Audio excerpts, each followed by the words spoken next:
Sigil Massa, vous la connaissez déjà. Nous avons raconté son histoire et son importance dans le sud-est du Maroc. Cette fois, on ne reste pas dans ses murs, on prend la route. Une route qui part du Maroc, traverse le Sahara et rejoint des espaces correspondant aujourd'hui à la Mauritanie, au Mali et plus à l'ouest, au bassin du Sénégal. Nos frontières actuelles sont très propres sur une carte. L'histoire, elle, a toujours eu moins de respect pour les traits à la règle. Pendant des siècles, Sigil Massa fut l'un des grands points de connexion entre le Maroc et les marchés du Sahel. L'un des principaux itinéraires descendait vers Aoudagost, dans l'actuelle Mauritanie, avant de rejoindre les réseaux commerciaux de l'Empire du Ghana, dont le cœur se situait entre l'actuelle Mauritanie et l'ouest du Mali. Mais ces routes avaient aussi leur peuple, leurs guides et leurs chefs. Dans ces espaces sahariens évoluaient notamment les grandes tribus Sanaja, les Lemtouna, les Goudala et les Massoufa. Les Massoufa sont particulièrement intéressants car les sources les situent sur les axes reliant Sigil Massa aux étapes plus au sud. Pour traverser le Sahara, connaître les bons guides valait probablement mieux que posséder la plus belle carte du monde. Au XIe siècle apparaissent deux noms importants, Yahya ibn Omar el-Lamtouni et son frère Abou Bakr ibn Omar.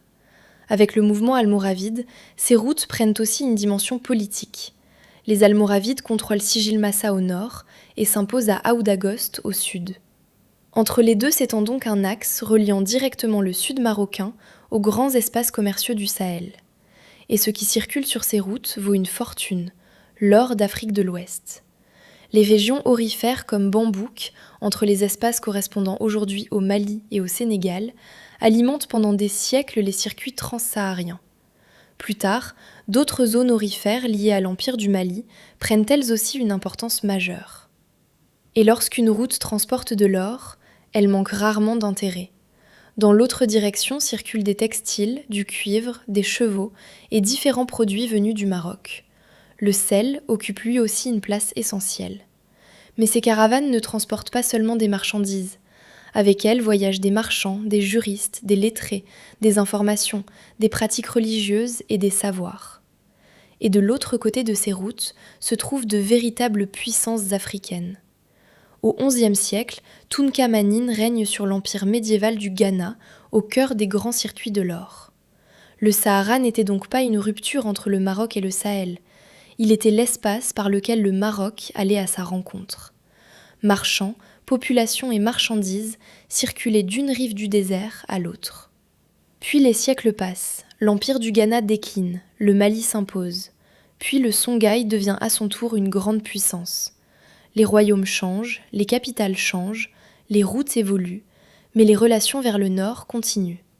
Et nous avons même un témoin marocain exceptionnel de cette histoire. Ibn Battuta. Au XIVe siècle, le célèbre voyageur marocain arrive à Sigil Massa.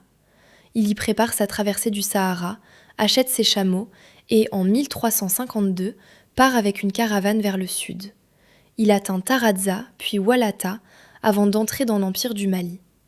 Son récit nous permet de suivre ce monde de caravanes, de sel, de commerce, de populations sahariennes et de grands royaumes africains. Ibn Battuta a même eu l'élégance de nous laisser l'itinéraire. Voilà ce que nos cartes modernes peuvent parfois nous faire oublier. Aujourd'hui, on voit le Maroc, puis la Mauritanie, le Mali et le Sénégal. Des États distincts, séparés par des frontières modernes. Au Moyen-Âge, la logique était autre. On raisonnait en route, en oasis, en marché, en alliance et en étapes caravanières. Et pendant des siècles, le Maroc fut l'un des grands débouchés septentrionaux de ces réseaux.